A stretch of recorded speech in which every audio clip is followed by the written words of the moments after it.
Je bénirai l'Éternel en tout temps. Ses louanges seront toujours dans ma bouche. Oh, j'aime qu'on ait un problème. Et puis qu'elle est content comme ça. Ah, m'pas caché, Dieu.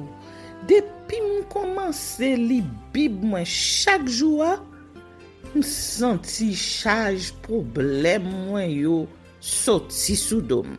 Oh, si c'est comme ça, moi pour aller couvrir acheter un Bible. Dégagez au marché.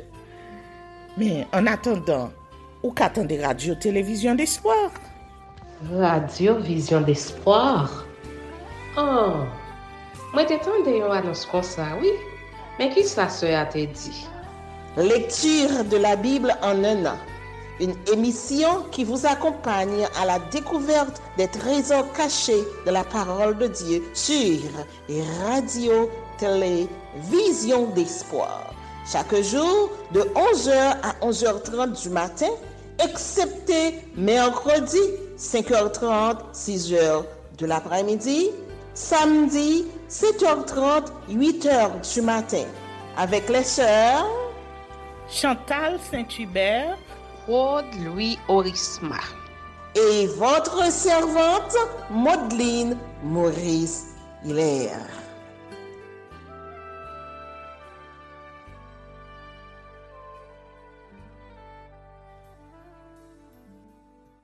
Saint-Esprit de Dieu, fais-nous la grâce de jouir de ta présence durant cette lecture qui enseigne, convainc, corrige, instruit et qui sauve. Au nom de Jésus, Amen. Lévitique chapitre 17. Lieu destiné au sacrifice.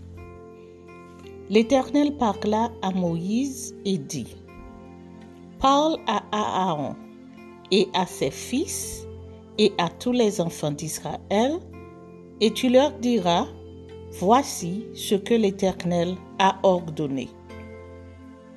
Si un homme de la maison d'Israël égorge dans le camp ou hors du camp un bœuf, un agneau ou une chèvre, et ne l'amène pas à l'entrée de la tente d'assignation pour en faire une offrande à l'Éternel devant le tabernacle de l'Éternel, le sang sera imputé à cet homme. Il a répandu le sang, cet homme-là sera retranché du milieu de son peuple. C'est afin que les enfants d'Israël, au lieu de sacrifier leurs victimes dans les champs, les amènent au sacrificateur devant l'Éternel à l'entrée de la tente d'assignation et qu'il les offre à l'Éternel en sacrifice d'action de grâce. Le sacrificateur en répandra le sang sur l'autel de l'Éternel à l'entrée de la tente d'assignation et il brûlera la graisse qui sera d'une agréable odeur à l'Éternel. Ils n'offriront plus leurs sacrifices aux boucs avec lesquels ils se prostituent. Ce sera une loi perpétuelle pour eux et pour leurs descendants. Tu leur diras donc: si un homme de la maison d'Israël ou des étrangers qui séjournent au milieu d'eux offre un holocauste ou une victime et ne l'amène pas à l'entrée de la tente d'assignation pour l'offrir en sacrifice à l'Éternel, cet homme-là sera retranché de son peuple. Défense de manger du sang. Si un homme de la maison d'Israël ou des étrangers qui séjournent au milieu d'eux mange du sang d'une espèce quelconque, je tournerai ma face contre celui qui mange le sang et je le retrancherai du milieu de son peuple. Car l'âme de la chair est dans le sang. Je vous l'ai donné sur l'autel, afin qu'il servît d'expiation pour vos âmes, car c'est par l'âme que le sang fait l'expiation. C'est pourquoi j'ai dit aux enfants d'Israël: personne d'entre vous ne mangera du sang, et l'étranger qui séjourne au milieu de vous ne mangera pas du sang. Si quelqu'un des enfants d'Israël ou des étrangers qui séjournent au milieu d'eux prend à la chasse un animal ou un oiseau qui se mange, il en versera le sang et le couvrira de poussière. Car l'âme de toute chair, c'est son sang qui est en elle. C'est pourquoi j'ai dit aux enfants d'Israël, vous ne mangerez le sang d'aucune chair, car l'âme de toute chair, c'est son sang. Quiconque en mangera sera retranché. Toute personne indigène ou étrangère qui mangera d'une bête morte ou déchirée lavera ses vêtements, se lavera dans l'eau et sera impure jusqu'au soir. Puis elle sera pure. Si elle ne lave pas ses vêtements et ne lave pas son corps, elle portera la peine de sa faute.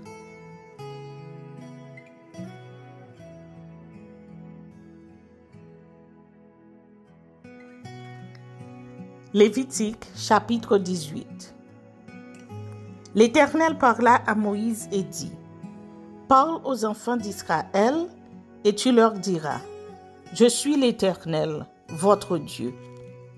Vous ne ferez point ce qui se fait dans le pays d'Égypte où vous avez habité, et vous ne ferez point ce qui se fait dans le pays de Canaan où je vous mène. Vous ne suivrez point leurs usages. Vous pratiquerez mes ordonnances et vous observerez mes lois. Vous les suivrez. Je suis l'Éternel, votre Dieu. Vous observerez mes lois et mes ordonnances.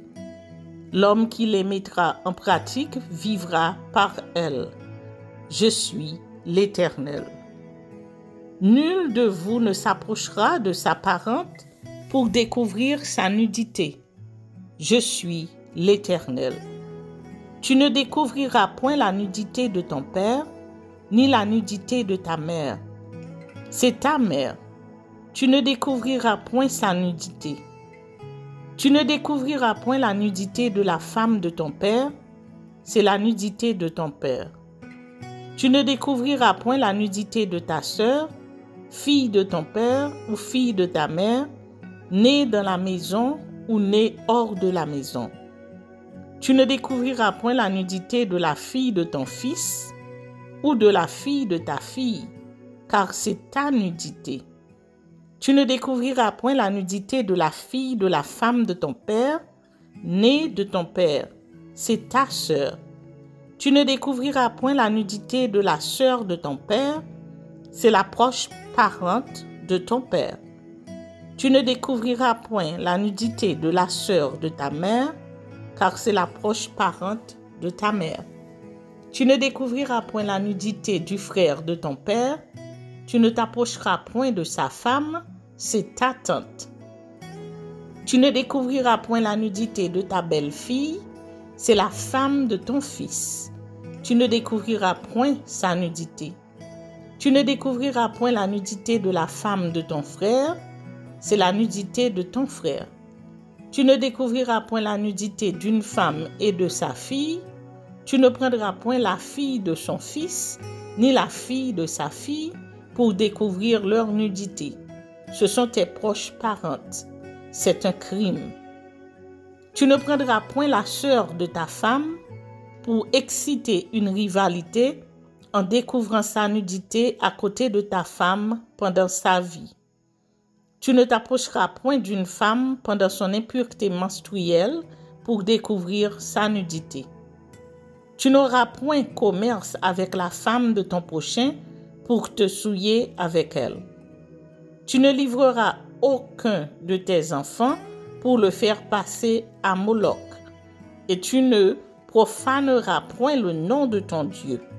Je suis l'Éternel. Tu ne coucheras point avec un homme comme on couche avec une femme, c'est une abomination. Tu ne coucheras point avec une bête pour te souiller avec elle. La femme ne s'approchera point d'une bête pour se prostituer à elle. C'est une confusion.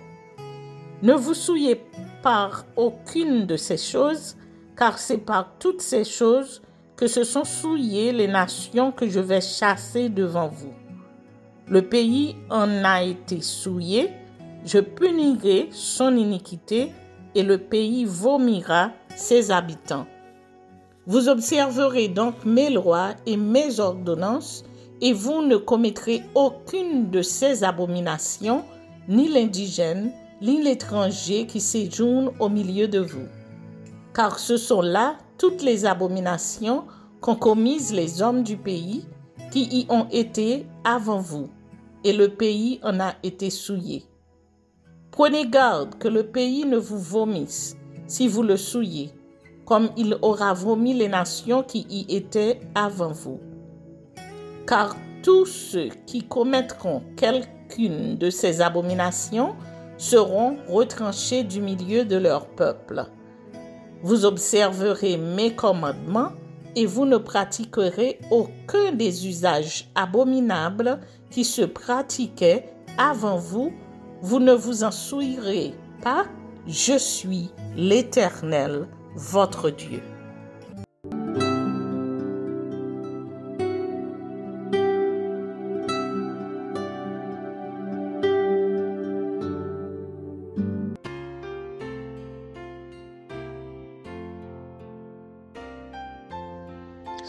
Psaume chapitre 144. Béni soit l'Éternel, mon rocher, qui exerce mes mains au combat, mes droits à la bataille, mon bienfaiteur et ma forteresse, ma haute retraite et mon libérateur, mon bouclier, celui qui est mon refuge, qui m'assujettit mon peuple. Éternel, qu'est-ce que l'homme pour que tu le connaisses? Le Fils de l'homme pour que tu prennes garde à lui. L'homme est semblable à un souffle. Ses jours sont comme l'ombre qui passe. Éternel, abaisse tes cieux et descends. Touche les montagnes et qu'elles soient fumantes. Fais briller les éclairs et disperse mes ennemis. Lance tes flèches et mets-les en déroute. Étends tes mains d'en haut, délivre-moi et sauve-moi des grandes eaux, de la main des fils de l'étranger, dont la bouche profère la fausseté et dont la droite est une droite mensongère. Ô Dieu, je te chanterai un cantique nouveau, je te célébrerai sur le luth à 10 cordes. Toi qui donnes le salut au roi, qui sauva du glaive meurtrier David ton serviteur, délivre-moi et sauve-moi de la main des fils de l'étranger, dont la bouche profère la fausseté et dont la droite est une droite mensongère. Nos fils sont comme des plantes qui croissent dans leur jeunesse, nos filles comme les colonnes sculptées qui font l'ornement des palais. Nos greniers sont pleins, regorgeant de toute espèce de provisions. Nos troupeaux se multiplient par milliers, par 10 milliers dans nos campagnes. Nos génisses sont fécondes, point de désastre, point de captivité, point de cris dans nos rues. Heureux le peuple pour qui il en est ainsi. Heureux le peuple dont l'Éternel est le Dieu. Heureux le peuple dont l'Éternel est le Dieu. Amen.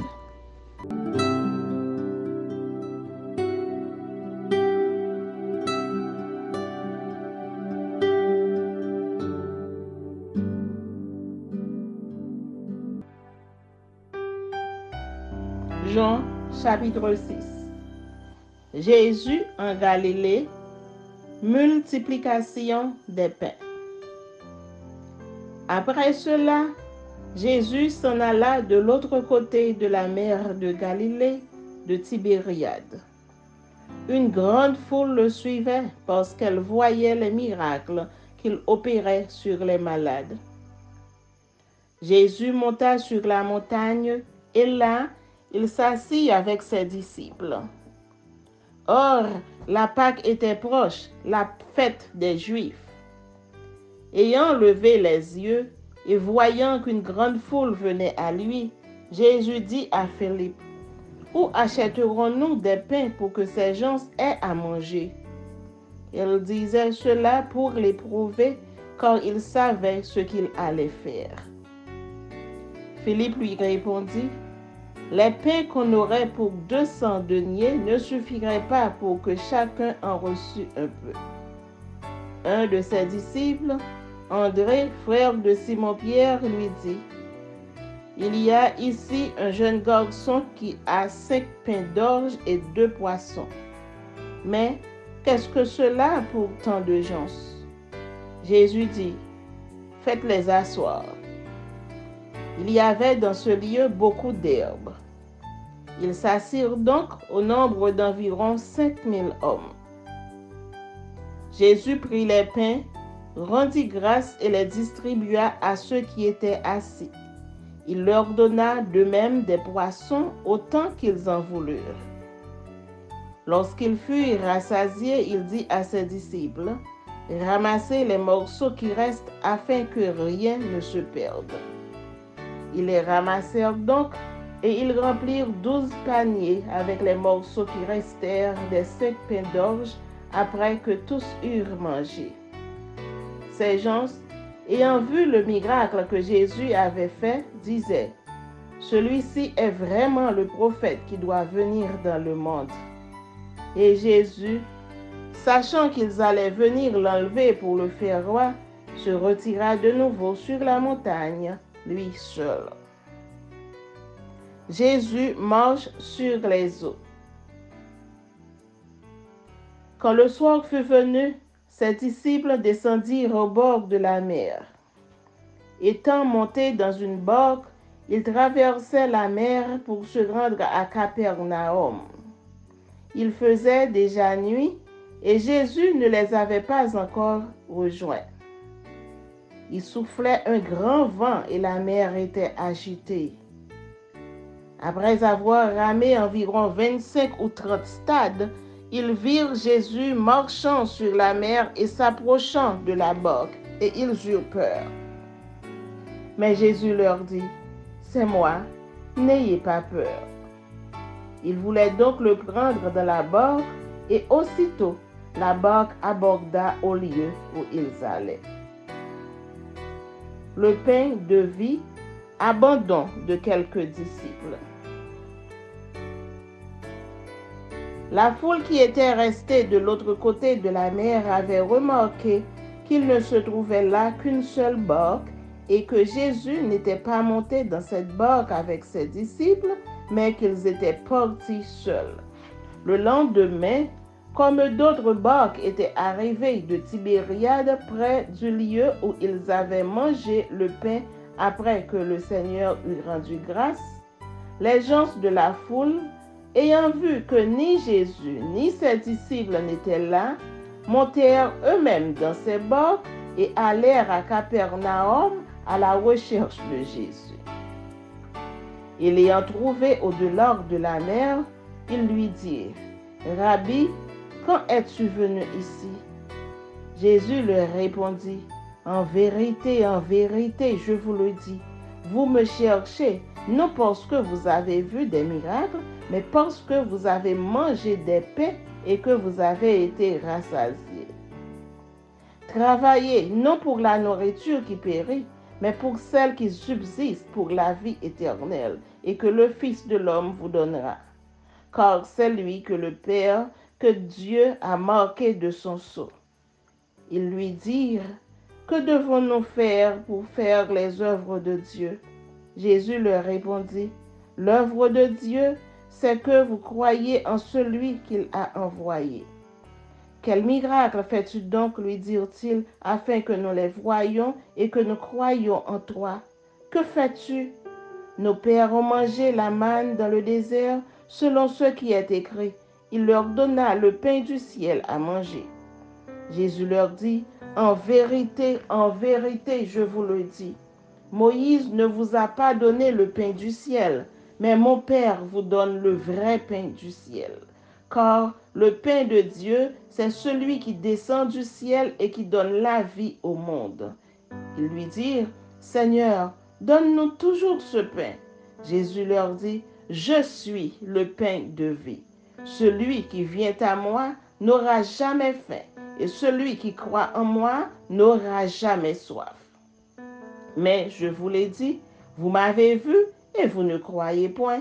Tous ceux que le Père me donne viendront à moi, et je ne mettrai pas dehors celui qui vient à moi. Car je suis descendu du ciel pour faire non ma volonté, mais la volonté de celui qui m'a envoyé. Or, la volonté de celui qui m'a envoyé, c'est que je ne perde rien de tout ce qu'il m'a donné, mais que je le ressuscite au dernier jour. La volonté de mon Père, c'est que quiconque voit le Fils et croit en lui ait la vie éternelle, et je le ressusciterai au dernier jour. Les Juifs murmuraient à son sujet parce qu'il avait dit « Je suis le pain qui est descendu du ciel ». Et ils disaient « N'est-ce pas là Jésus, le fils de Joseph, celui dont nous connaissons le Père et la Mère? Comment donc dit-il « Je suis descendu du ciel » Jésus leur répondit « Ne murmurez pas entre vous. Nul ne peut venir à moi si le Père qui m'a envoyé ne l'attire, et que je le ressusciterai au dernier jour. Il est écrit dans les prophètes, ils seront tous enseignés de Dieu. Ainsi quiconque a entendu le Père et a reçu son enseignement vient à moi. C'est que nul n'a vu le Père, sinon celui qui vient de Dieu, celui-là a vu le Père. En vérité, je vous le dis, celui qui croit en moi a la vie éternelle. Je suis le pain de vie. Vos pères ont mangé la manne dans le désert et ils sont morts. C'est ici le pain qui descend du ciel, afin que celui qui en mange ne meure point. Je suis le pain vivant qui est descendu du ciel. Si quelqu'un mange de ce pain, il vivra éternellement. Et le pain que je donnerai, c'est ma chair que je donnerai pour la vie du monde. Là-dessus, les Juifs disputaient entre eux, disant « Comment peut-il nous donner sa chair à manger ?» Jésus leur dit « En vérité, je vous le dis, si vous ne mangez la chair du Fils de l'homme et si vous ne buvez son sang, vous n'avez point la vie en vous-même. Celui qui mange ma chair et qui boit mon sang a la vie éternelle, et je le ressusciterai au dernier jour. Car ma chair est vraiment une nourriture et mon sang est vraiment un breuvage. Celui qui mange ma chair et qui boit mon sang demeure en moi et je demeure en lui. Comme le Père qui est vivant m'a envoyé et que je vis par le Père, ainsi celui qui me mange vivra par moi. C'est ici le pain qui est descendu du ciel. Il n'en est pas comme de vos pères qui ont mangé la manne et qui sont morts. Celui qui mange ce pain vivra éternellement. Jésus dit ces choses dans la synagogue, enseignant à Capernaum. Confession de Pierre. Plusieurs de ses disciples, après l'avoir entendu, dirent « Cette parole est dure, qui peut l'écouter ?» Jésus, sachant en lui-même que ses disciples murmuraient à ce sujet, leur dit « Cela vous scandalise-t-il? Et si vous voyez le Fils de l'homme monter où il était auparavant, c'est l'Esprit qui vivifie. La chair ne sert de rien. Les paroles que je vous ai dites sont esprit et vie. Mais il en est parmi vous quelques-uns qui ne croient point. » Car Jésus savait dès le commencement qui étaient ceux qui ne croyaient point et qui était celui qui le livrerait. Il ajouta, « C'est pourquoi je vous ai dit que nul ne peut venir à moi si cela ne lui a pas été donné par le Père. » Dès ce moment, plusieurs de ses disciples se retirèrent et ils n'allaient plus avec lui. Jésus donc dit aux 12, « Et vous ne voulez pas aussi vous en aller ?» Simon-Pierre lui répondit, « Seigneur, à qui irions-nous? Tu as les paroles de la vie éternelle. Et nous avons cru et nous avons connu que tu es le Christ, le Saint de Dieu. Jésus leur répondit, n'est-ce pas moi qui vous ai choisi, vous les 12, et l'un de vous est un démon. Il parlait de Judas Iscariote, fils de Simon, car c'était lui qui devait le livrer, lui, l'un des 12.